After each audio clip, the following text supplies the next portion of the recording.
Hey, good morning and good evening. Today is the 33rd IWSP Connect. So this is the agenda for the day. I'm just sharing my screen. So we'll have a guided meditation by Swamiji, followed by one of the deep subject. Dr. Susheel will talk and analyze more of how and why of lifestyle disorders. He talked the same context in multiple ways, multiple areas, multiple discussions. But this is something getting into so deep into that fourth quadrant. We'll listen from him. That's better. So he's with us. Any questions and answers also, we will be taking it at the end of his talk. Okay, so we'll move on to Dr. Susheel's talk. Thank you, Swamiji. Thank you, Naresh. Welcome to all. So one thing that also concerns me is that the participation level somehow is down. It's actually better than last time this time, but last time was really down. I think sometimes you may think that you have done 1, 2, 3, 4 IWSPs and you pretty much know what we're going to do and how to do, and you have a good handle on that. But I think that one thing you need to know, there is a difference between knowledge and wisdom.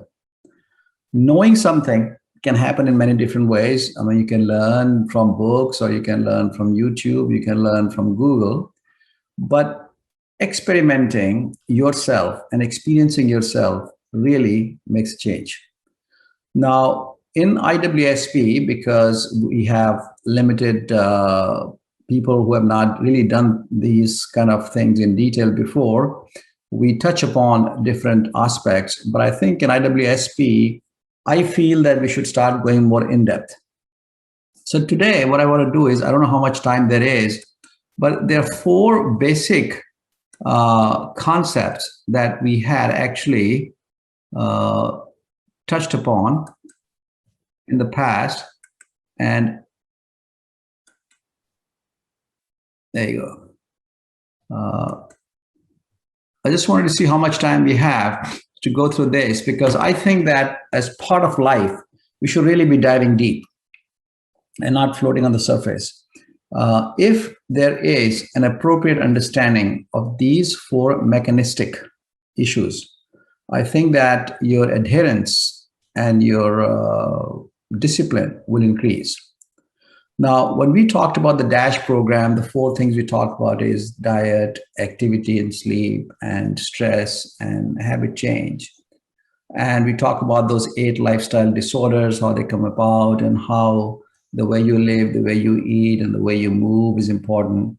All that is fine.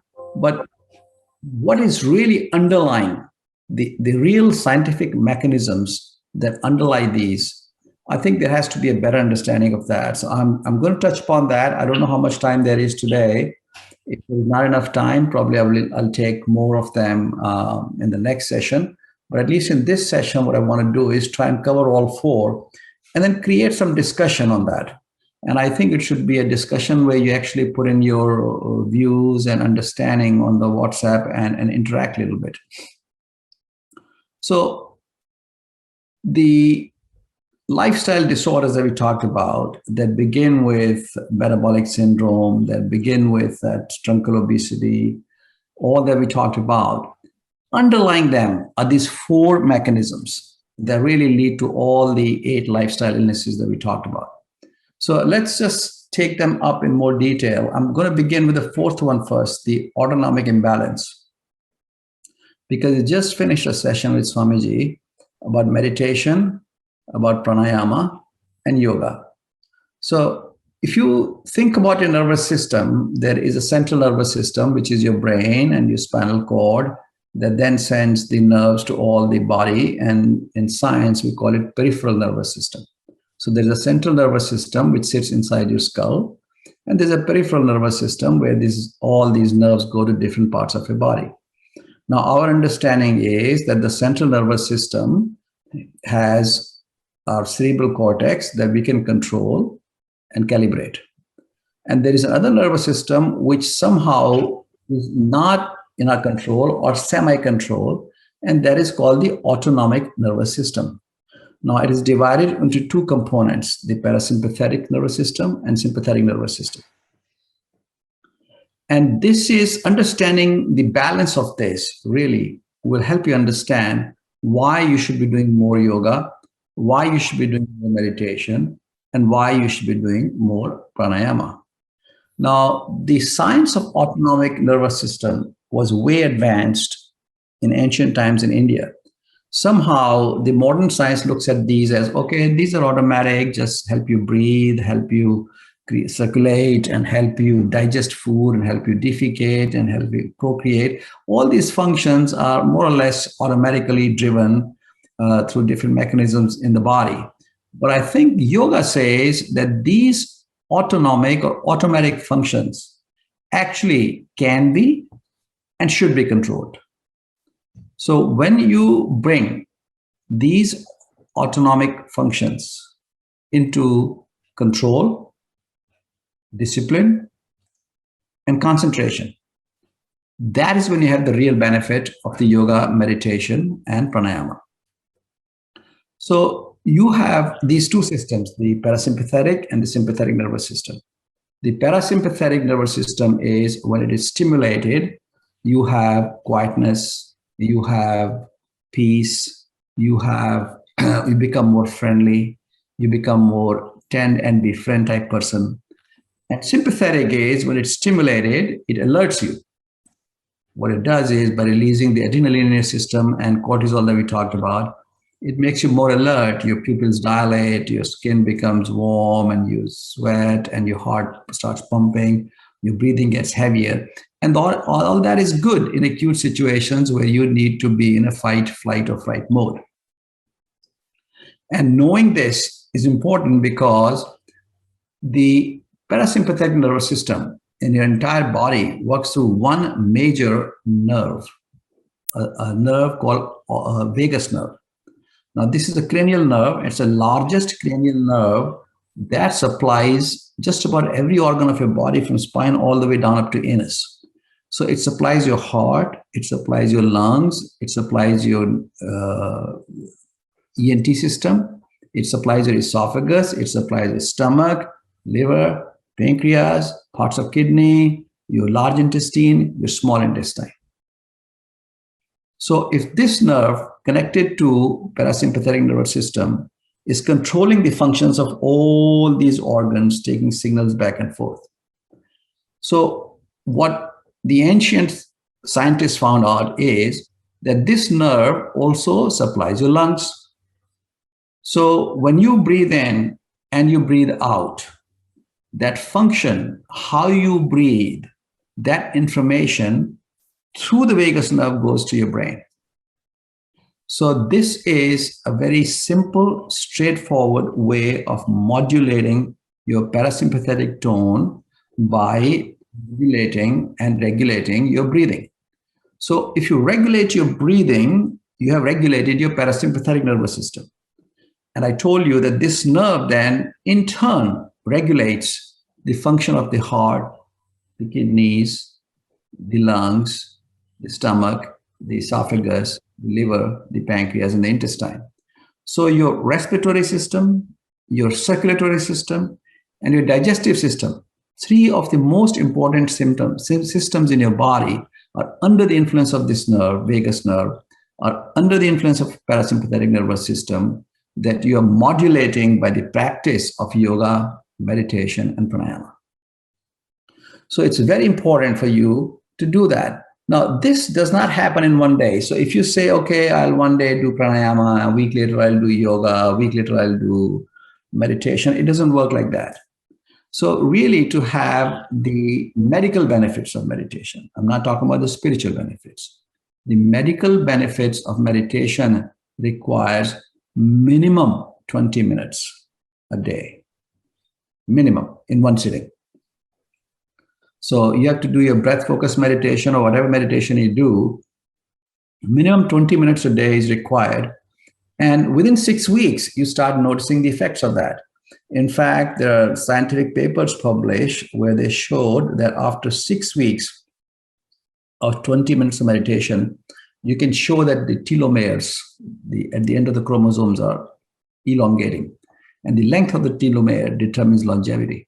So it's that much, that effective.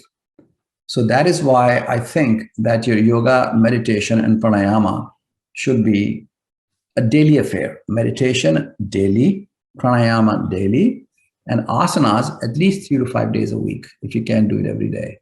And I think that it's a very good thing that Naresh is looking at starting that. And if we can all do it together, that'll be great. The second thing is your circadian imbalance. Now, in the next IWSP 5, I'm also going to talk about the circadian lifestyle, the rhythmic, I call it the rhythmic lifestyle. Now, you know that the circadian rhythm that controls the day and night cycles are controlled by the Earth's rotation around the sun, and that's why it's called Sarka and Diyam. Sarka means rotation, Diyam means day. This also regulates then your subcenters in different organs in your body. So when you think about creating a discipline of waking for certain hours and sleeping for a certain time for certain hours, that is not just sleep. People misunderstand the circadian imbalance and the circadian dyssynchrony. When you tell your brain that it is not time to sleep, you're also telling all the organs of your body it is not time to rest.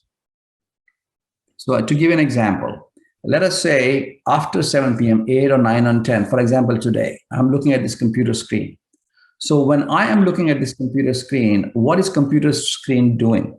The computer screen is emitting what is called blue light.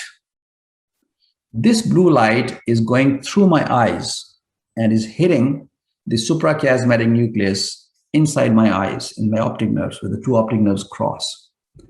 And this blue light creates exactly same type of sensation for those nerves that sunlight creates. So now, just by focusing on the screen in front of me at this time of the night, I have already told my nervous system, my optic nerve, that I am Susheel Sharma, and you all looking at this screen are actually sitting outside in sunlight. So, okay, but we're not getting sunlight. We're not getting the benefit of sunlight. But we are getting a very bad effect from that. And that is, this in turn tells our hypothalamus, okay, it's daytime. Do not secrete melatonin. Melatonin is the hormone that, when secreted by hypothalamus, puts you to sleep. If you have no melatonin, you will not sleep. So sleeping is a hormonal function. And this hormone depends upon the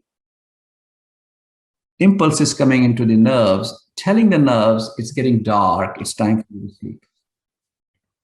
So just think about it now, because you sat in front of the computer at 8, 9, or 10 o'clock, you confused your suprachiasmatic nucleus, you decreased the release of melatonin, you delayed your sleep, and then you had imperfect sleep, and you had inadequate sleep.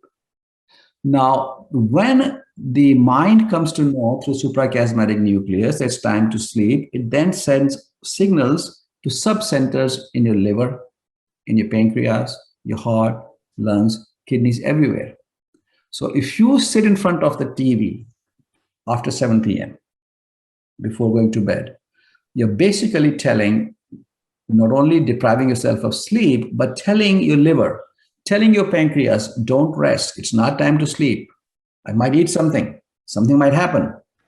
And now what you've done is you've created lack of sleep and lack of rest for pancreas and lack of rest for liver. Two of the most important organs in your body. Pancreatic dysfunction is the underlying cause of diabetes. So think about how circadian imbalance. Now, I'm not proposing, and I'm not saying that there is direct evidence, But just not sleeping right, it's depriving yourself of sleep, can make your pancreas dysfunctional and may, I'm not saying has, may have some role to play in your diabetes. Same way, your inflammatory responses, most of them are related to your liver. And if your liver is not good, because liver is the clearinghouse in your body, liver is the scavenging system in your body, the liver is what is the garbage removal organ in your body. You know how you have garbage outside and the garbage removal company comes in and takes away all the garbage? The garbage inside that you have imbibed, all that is cleared by the liver. But since you sat in front of the TV after 7 p.m., you are telling the liver, you don't have to do the garbage removal right now because I'm still awake. Wait. So your liver did not get rest. You did not remove the toxins from the body. Now you're getting inflammation. So chronic inflammation not just comes from eating the wrong food that we talked about. Chronic inflammation also comes when your liver is not functioning fine. Now, there's an epidemic, and there's so many testing and things people are doing in India of this fatty liver. And they're actually involving fatty livers in lots and lots of different illnesses. What is the underlying mechanism? The underlying mechanism of fatty liver is you are not respecting your liver. You're not letting it rest. You're giving it overload of toxins through your diet, and you're getting fatty liver. Now, someday somebody suggested, oh, we should do some blood test and some ultrasound and some this for knowing fatty liver. No, you don't need to do anything. As I told you before, just stand in front of the mirror in your underwear sideways and look. If your belly is in front of your chest, there's a very good chance that you have a fatty liver. If there is fat in the omentum, in the trunk, there is fat in the liver. So it's very important to maintain circadian balance. Now, I saw somebody just day before yesterday having a lot of issues, medical. He's 84 years old. He has a lot of grief because he lost his wife and has not been able to come to terms with it. And his main problem, he told me, was he cannot sleep.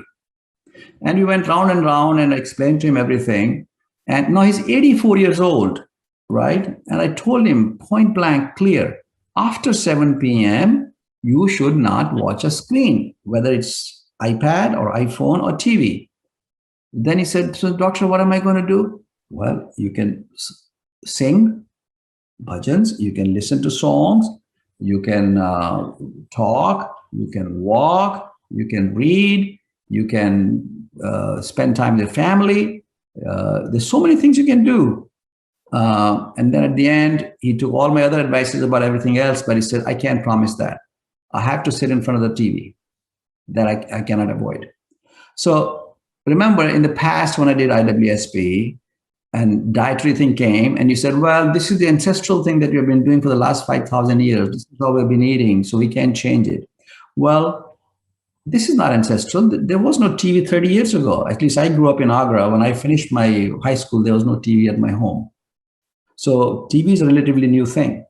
So circadian balance, please understand that and respect that, because by not sleeping at the right time, by not following everything that we told you, not watching any boosting after 7 p.m., you are causing a lot of dysfunction to your liver and your pancreas and your inside organs.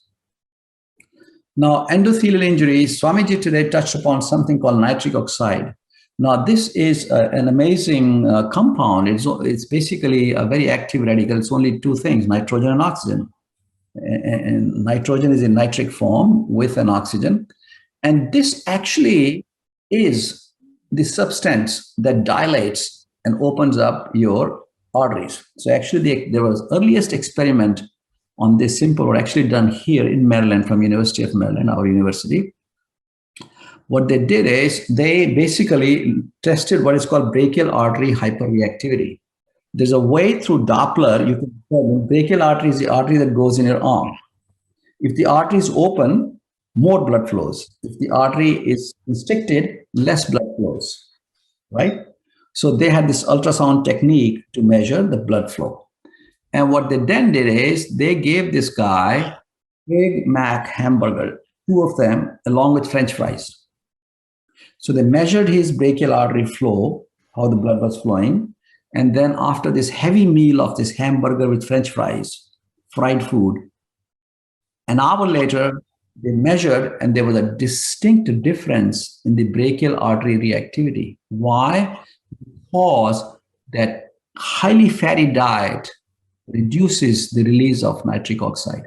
Those arteries now constricted. Now, this is a very short-term acute. No one expected to see that. This clearly is also the underlying mechanism. If you are stuffing your arteries with fried food every day, you are reducing nitric oxide. You are reducing the size of your arteries smaller and smaller and smaller. Besides other problems that happen with deposition of cholesterol and injury and narrowing of the arteries. Now, there's so much of sugary stuff and fatty stuff that we eat. Now, I explained this to you earlier. Sugar and fat are identical twins. In other words, when you talk to one, you're talking to the other. When you're eating one, you're having the other. So you please get this notion out of your mind that I'm only eating carbohydrates, therefore I'm not having fat. No.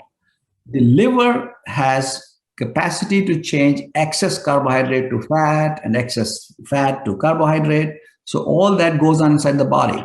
So whether you have too much fat or you have too much carbohydrate, it is going to end up in too much fat. So simple, I repeat it again. If you eat too much fat, you become fat. If you eat too much sugar, you become fat, because then the sugar that is excess, not used, is converted by the liver to fat to store. Now, I grew up in the UP, and sometimes in the weddings I've noticed, only one wedding I went to, which was pure UP wedding, they have, before the wedding meal starts, they have 5 sweets served on you. And one sweet, still I remember to this date, I never saw this before and never saw it since. This is called khoya makhan samosa. So this was a samosa, outer layer, instead of being a pastry patty, right, was actually butter. So it's a butter, and inside the butter is the khoya, which is what you eat in burfi. And obviously, because the butter will melt, so this sweet is actually presented to you on an ice slab. So the samosa comes on an ice slab, along with 4 more sweet items. And this is how they break their fast. And after that, the meal starts. And then the sweets come. So think about how much sugar and how much fat you're eating in this one meal. This is a 6,000 calorie diet. So endothelial injury, if you have to prevent, you have to restrict your sugar intake and you have to restrict your salt intake. Now, inflammation, I'm skipping today because I think that, how am I doing for the time? Yeah, 10 minutes left. Because inflammation is something that I'm going to be considering very deeply into our second session in our IWSP 5 program. But I want you really to be mindful of these mechanistic things in your mind. Okay, I am now watching TV. It's 11 p.m. I'm supposed to sleep at 10 p.m. I am causing circadian imbalance. I am taxing my liver. I'm taxing my pancreas. I should blame nobody if my pancreas and liver tomorrow refuse to cooperate with me. Same way, you understand now the mechanistic reason behind the yoga, meditation, pranayama. There is a spiritual component that Swamiji highlights, and that benefit is enormous. But there's a physical component too. You have to modulate and learn to control your parasympathetic nervous system and lower your sympathetic tone. That is how you lower your cortisol levels and adrenaline levels. And that is how you lower your anxiety. That is why there's so many studies independently and together on yoga, meditation, and pranayama, multiple studies that say that this is the single most important technique for controlling anxiety. Because what is anxiety? Anxiety is an imbalance in your autonomic nervous system where sympathetic discharges become enormous.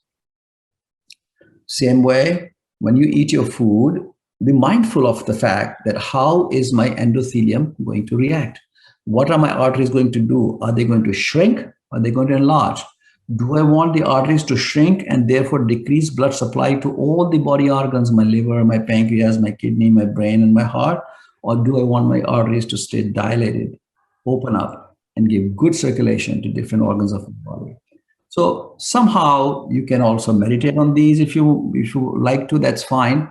But these have to come in your understanding. When they come in the understanding, then the recommendation of the dash will make sense to you. But if these mechanistic things are not clear to you, dash just remains a knowledge for you, not really a wisdom. So I hope I simplified it. And if you have more questions, I can come back on these four later. But I think that IWSP life members should have very clear understanding of inflammation, endothelial dysfunction, circadian imbalance, and autonomic imbalance. So any questions you have, we can begin today, and I can continue this in the next 2 or 3 or 4 live sessions. But I really want you to be fully versed in this and then have a deeper understanding, because you are the ambassadors. When you understand this, you're going to motivate more people. We need more people to come into IWSP, and we need your help in that. So with that, I'm going to stop here and take some questions.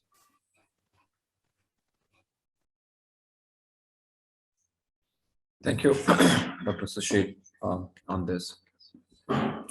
So as I requested, any questions, please put them in the chat box, or you would like to ask directly also, you can unmute and you can talk about today's talk as well as overall if you have any other questions.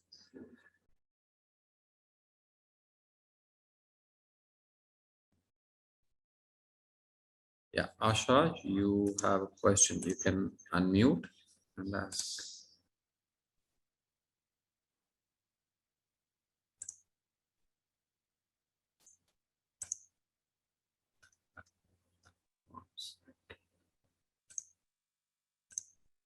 You should be able to unmute now.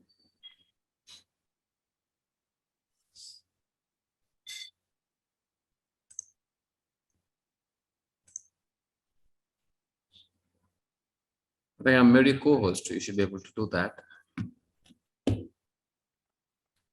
Okay, so seems to be some issue. Yes, sir. Chandrasekhar, sir, you can. Dr. Susheel ji, namaste. Just now you said the excess of carbohydrate will be converted into fat. The same way, excess fat in the body also need to be digested. So I think you can throw light onto it. Okay, that's a very good question. So the fat that gets stored in the body gets stored in 3 different ways. So one place where fat gets stored is called subcutaneous fat. So subcutaneous means under your skin. So some people are overall fat, like their arms are fat, their face is big, they have a shoulder hump, they have big belly, they're fat on the chest, they're fat on the thighs, fat in the legs. Wherever there is skin, there is fat under that.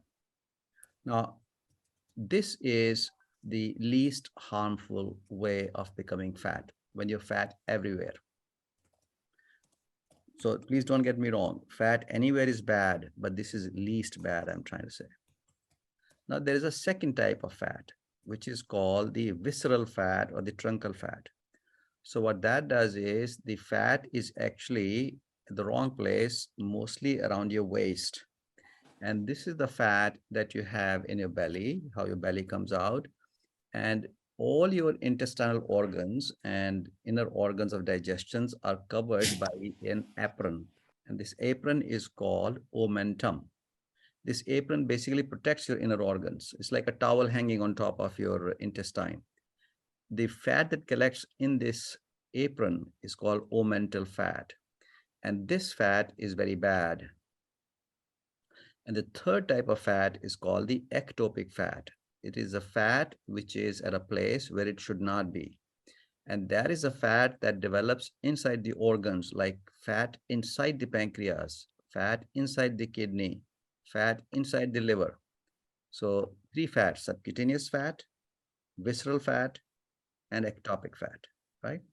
So let's first take the visceral fat, the fat that develops within the trunk like an omentum. This is not an inert fat. This is an active fat, which is actually called the endocrine, paracrine, exocrine organ of the body. Now, some of you who are students of biology may have read about what is called the endocrine glands, like your pituitary, your thyroid, your adrenal glands, right? They are small glands secreting some hormones. This pad of fat in the omentum is secreting the most number of hormones in your body. So it is not metabolically inert. It's secreting substances that is causing inflammation, the cytokines causing damage. It's secreting angiotensinogen 2, which is constricting your arteries. It's secreting leptin, adiponectin, vistaphin. These are all the hormones that regulate your appetite and suppress your appetite or increase your appetite or make you eat more. So think about it, how active it is. The fat itself becomes an organ that makes you then become more fat. And the third fat is what goes inside your liver, inside your pancreas. When the fat develops inside of pancreatic cells, it also starts causing damage in the pancreas. And that is how you develop the pancreatitis, and that's how you develop the diabetes. Fat that develops in the liver causes cirrhosis of liver, and that also leads to diabetes. So deposition of extra fat through extra consumed calories begins the diabetes by depositing the fat inside the pancreas and inside the liver. So think about diabetes. Diabetes is a storage disorder. When you have stored more fat and more sugar in your body that your body does not need, you become diabetic. As simple as that. It's an overeating, less consumption disorder. You become diabetic only. You may have a predisposition to diabetes through genes, which is polygenetic and moderate. Not everybody whose father and mother is diabetic should become diabetic. But if you inherit that gene because your mother, father, brother, sister are diabetic, and now you sit in front of the TV for 6 hours, 7 hours a day, don't exercise, and you eat more than you should, and deposit fat in your pancreas and in your liver, you become diabetic. So excess sugar becomes fat in the liver. Excess fat gets stored in 3 different ways, as I told you. And this is how you become diabetic. So that is why they have done studies after studies after studies. When you become diabetic in the beginning, if you lose 8, 10, 15 kilos of weight right away and you exercise excessively, you become non-diabetic. But if you leave it for a long time, 5 years, 10 years, 15 years, then it becomes difficult to reverse this disorder, although you can still control it better. So that is the reason why I keep saying that you should exercise more. And that's why I keep saying that you should only eat what you can consume, because what you cannot consume will be stored, and this storage will cause more storage and more problems in the body. Thank you, sir. Thank you. Thank you, Doctor. So, next question, there are a couple of questions. What is the cause of excessive uncontrollable nervousness, tremors, and like that? Yeah. So some of this could be your natural disposition, your prakriti type. Some are more active, some are more nervous, some are more calm, some are more peaceful. This is basically how your internal constitution is. So that's the one reason. The second reason is your body's and your mind's ability to respond to a stressful situation, how controlled and how evolved it is. And some people can become very reactive and immediately react to some situation, and their sympathetic nervous system gets activated, become agitated, and then they start having palpitations, heart rate goes up, respiration goes up, blood pressure goes up. So that's the second thing. And the third is you may actually have an anxiety disorder. This may be actually some problem in your brain. So you really have to know what is causing these things and treat it and accordingly. So clearly, for reactivity, to bring reactivity down and also to respond more in a calm manner, yoga, meditation, pranayama is the way. But if it is a pathological anxiety disorder that you have, I've seen some very good people doing lots and lots of meditation, pranayama, and yoga, very spiritual people, and they may be 70 or 80 years old and they still have a lot of anxiety. Sometimes it can be a structural brain disorder, and then you need to talk to a specialist. Thanks, doctor. Another question links back with the lifestyle. So the lifestyle is a family affair and needs good social determinants of health, which is difficult. Followed by, should we live in ashram for good lifestyle? So we talk about in the IWSP only an individual responsibility, what you should do and what you should not do. But human life is collective. It is not isolated. You can't isolate yourself. So our biology and our health is also impacted by the circles that are around us. A smaller circle is I and my wife. A little bigger circle is I and then my wife and my children. And even slightly bigger circle is I, my wife, my children, and my family. And then add friends to that, then add society to that. So health is determined at individual level, at social level, at employment level, at community level, at state level, at national level. So our health is also impacted by what decision our government makes. For example, there are some countries in Europe where along every road they build a bike path. So bicycle is cycle path. So that in those European nations, everybody can go to work on a cycle. So if you live 6 kilometers, 7 kilometers away, right? And you go on cycle every morning and come back in the evening, you basically just by your commute, you've done an exercise. Now, this is a societal responsibility. The country decided that every road will have a cycle road next to that. There are some nations where they bring big walking paths, so people walk more. There's some nations there are more gardens, people do more of walking in the garden. So that's a societal level. Now, at the employment level, because somebody just put in that we have a lot of work to do these days, how can we sleep at 7 p.m.? Now, that's a decision you made. Now, just about everybody can have a decent living by doing a 9-to-5 job. You can have a house, you can have family, you can have everything and do things in balance. Now, if you're going beyond that, you're working 8, 9, 10, 12, 14 hours, you need to reflect and see why you are doing, right? And what will be the consequence of that.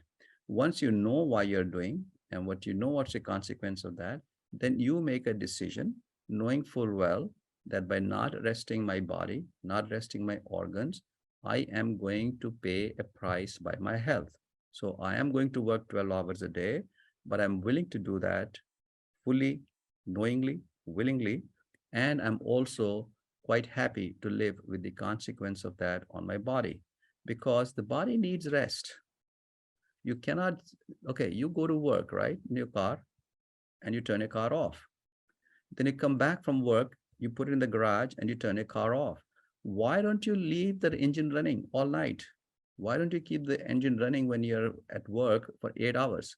Because you know that if it works for 8 hours, although it's sitting, car is not running, you are going to wear down the engine. Why do you think the body is any different? It's exactly the same.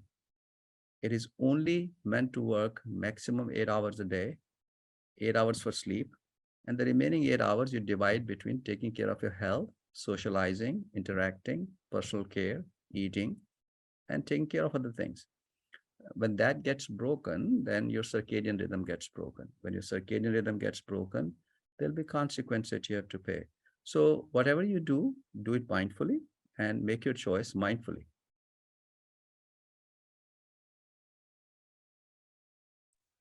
Thanks, doctor. There are a few follow-up questions of.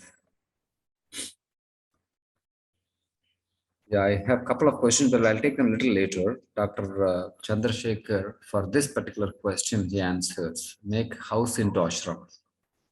Okay. No, you don't have to make house into the ashram. You have to make mind into the ashram. So as Swami Vivekananda said beautifully, you could be meditating in a cave in the Himalayas. That is the best ashram. There's nobody around you. And your mind could still be in the turmoil, right? because it's your mind that's in turmoil. It's not the cave, and it's not the society, and it's not the house. So if the mind is in turmoil, no matter where you take it, it'll be in turmoil. If your mind is peaceful, you could be in the midst of the hustle bustle of Times Square, and you could still be very peaceful and quiet. So that's really the mind. I think we make a mistake when we say that if we are in a cave, we'll be more peaceful, and at Times Square in New York, we will be very restless. It is, so think about it and see what answer your mind gives you. At the end of the day, it's the mind. So if you can train and tame your mind, how do you train your mind? You train your mind by increasing the control of your cerebral cortex on your lower centers. By how? By giving it the right sleep, right food, right activity, and right thoughts. And how do you tame your mind? You tame your lower mind by balancing the autonomic nervous system, balancing the sympathetic and parasympathetic nervous system. And how do you do that? You do that by yoga, meditation, and pranayama. And that is how in this IWSP, we recommend these practices combining activity, diet, sleep, habit transformation, and yoga, meditation, pranayama to control the mind. And that is how you can actually make the mind as peaceful as the mind can be in an ashram, by actually being with your family in your home and doing all your work, or making food in the kitchen, or having social conversations, or giving an IWSP talk, or doing your work at home, at your place of work. Everywhere we can make the mind same as the mind should be in the ashram. Thanks, Doctor. I think in the similar ground, you might have an answer for this as well.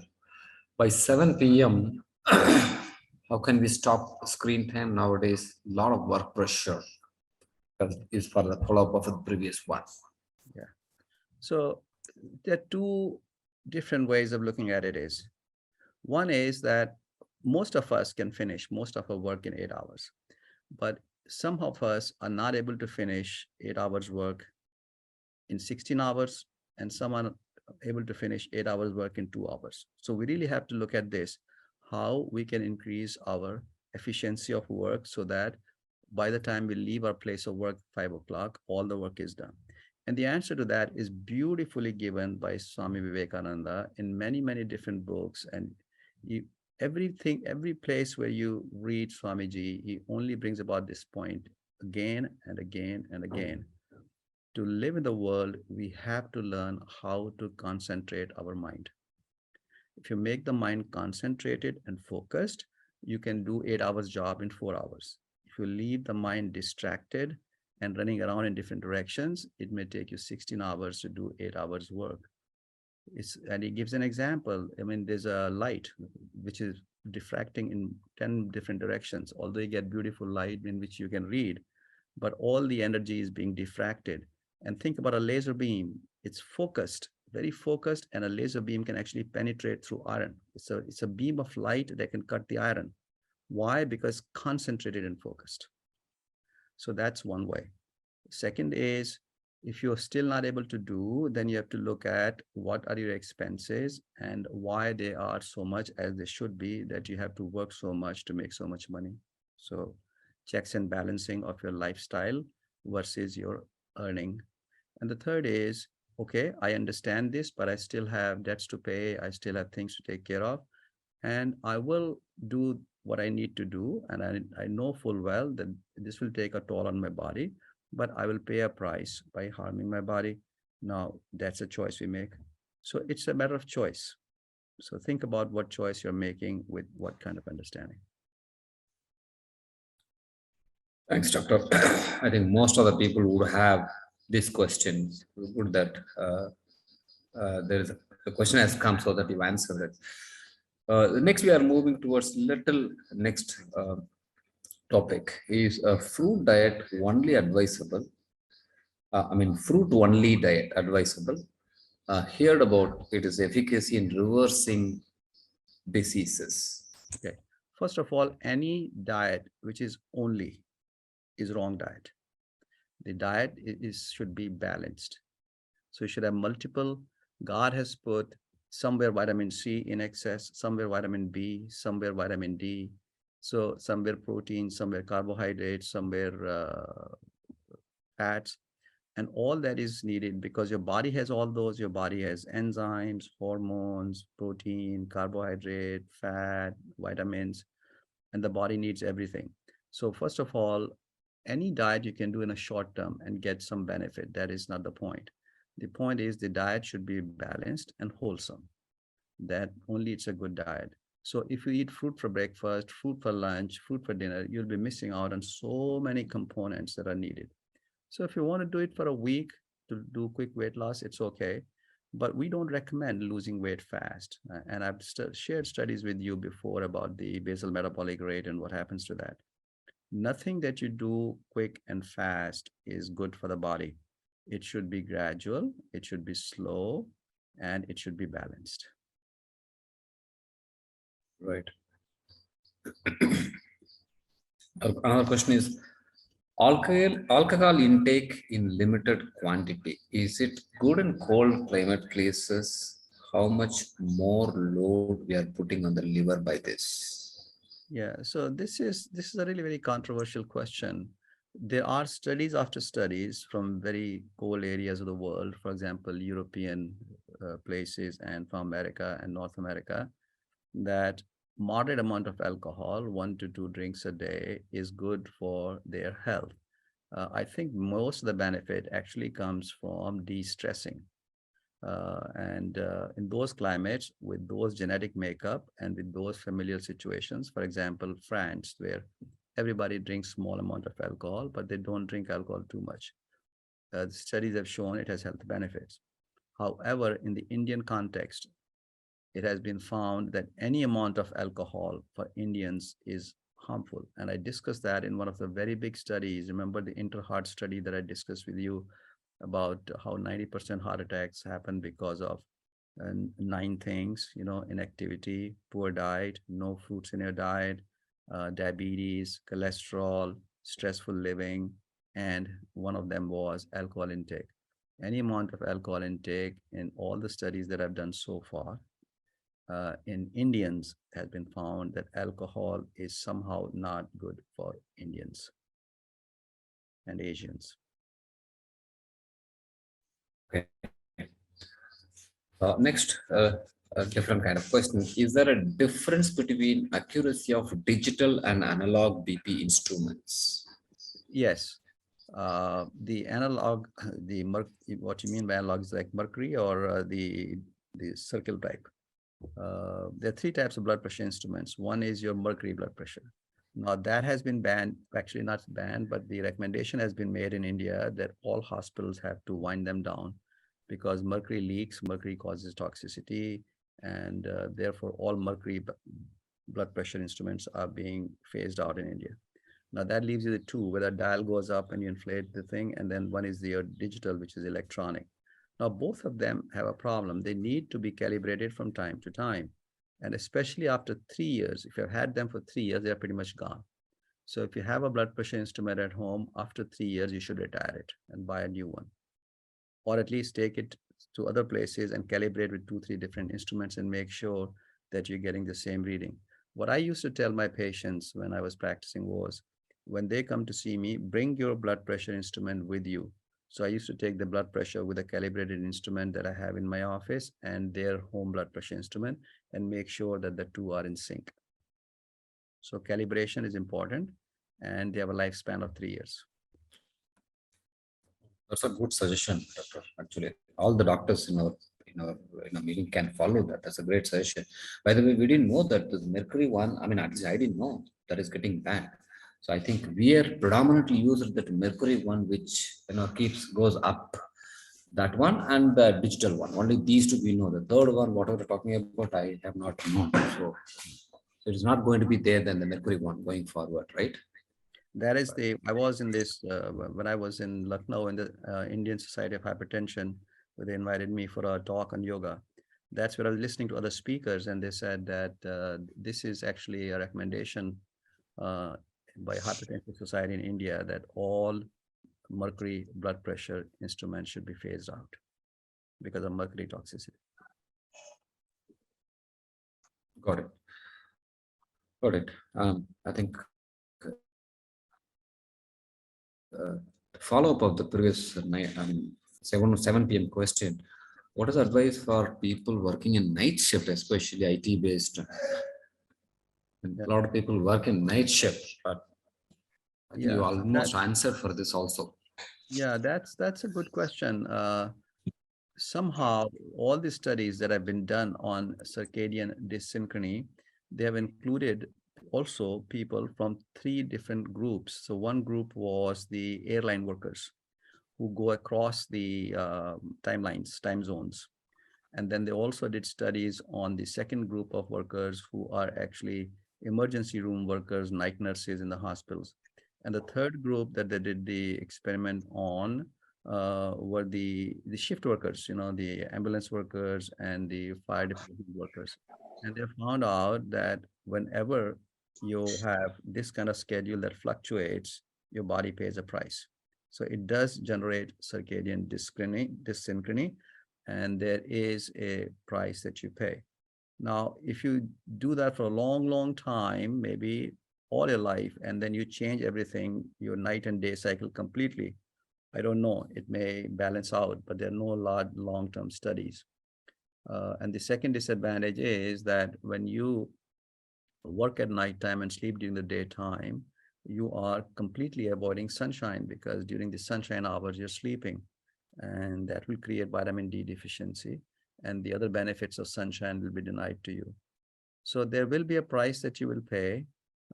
We don't know what the long-term implications of that are. There are no long-term studies because, as I told you, this circadian rhythm science is a new science. So hopefully in 10 years, 20 years, we'll have long-term answers. We just started looking into this aspect of night shift, shift workers, airline workers, healthcare workers who work late hours. So it'll take us 10 or 20 years to really have the right answer. Yeah. More than night shift, I'm just thinking the airline workers, I mean, especially the air hostess and pilots, they keep move from one time zone to another time zone every single day.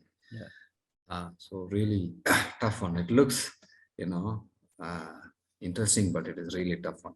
So another comment from Veena ma'am, alcohol is group 1 carcinogen according to WHO. Mhm. Okay. So with this, I think all the questions we have completed. I think it was a good interactions from participants, a lot of good questions. So good engagement. So with this, we'll close today's session. Thank you so much and have a good day and good night. Bye.